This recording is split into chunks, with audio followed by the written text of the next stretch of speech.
Tobacco product use, including cigarettes, cigars, e-cigarettes, chewing tobacco, and pipe tobacco, is the leading cause of preventable disease, disability, and death in the United States, accounting for about 1 in 5 deaths.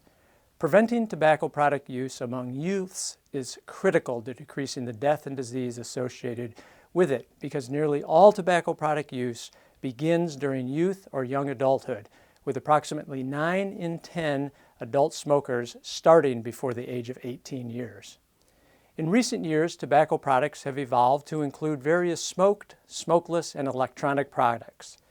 Given the rising use of e-cigarettes in the high school population, I want to discuss e-cigarettes and highlight the health consequences associated with their use. E-cigarettes come in many shapes and sizes. Most have a battery, a heating element, and a place to hold a liquid.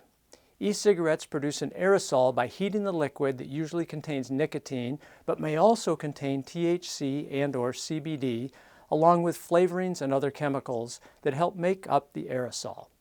Users inhale the aerosol into their lungs.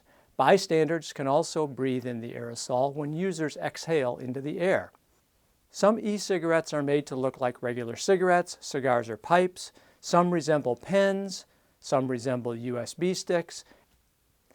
The term vaping is synonymous with e-cigarette use. Typically, e-cigarettes are used to deliver tobacco, but they can be used to deliver marijuana and other drugs.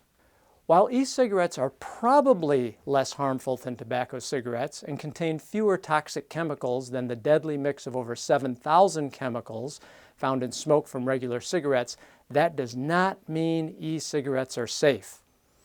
E-cigarettes are fairly new, and scientists are still learning about their long-term health effects, but there are several things that we do know.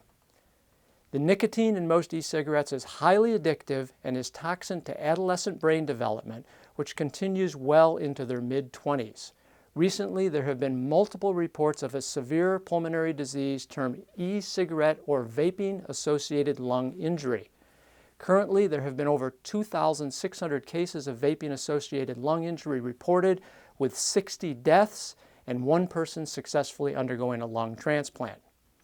If that wasn't enough, a recent study has shown that the risk of respiratory disease, including emphysema and chronic bronchitis, is increased with the use of e-cigarettes and is independent of the risks associated with smoking tobacco cigarettes.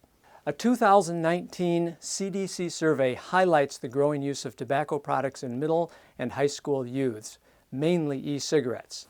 It found that 10.5% of middle school students reported the use of e-cigarettes, while 27.5% of high school students report the current use of e-cigarettes. 4% of middle school students and 10.8% of high school students reported current use of 2 or more tobacco products, while 68.8% used a flavored product. Since 2014, e-cigarettes have been the most commonly used tobacco product among U.S. youths. During the 2017-2018 timeframe, current e-cigarette use increased 77.8% in high school students and 48.5% in middle school students. Given that the current rate of cigarette smoking among adults has declined to 13.7%, youth tobacco use is of great concern given the long-term health consequences. Everyone can help protect youths from the harms of tobacco products, including e-cigarettes. Parents and educators can learn about the different types of e-cigarettes available, including discrete devices shaped like USB flash drives.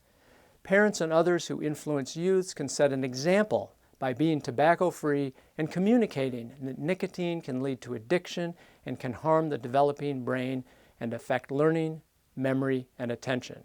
Schools can adopt and enforce tobacco-free campus policies that include e-cigarettes and reject industry-sponsored prevention programs.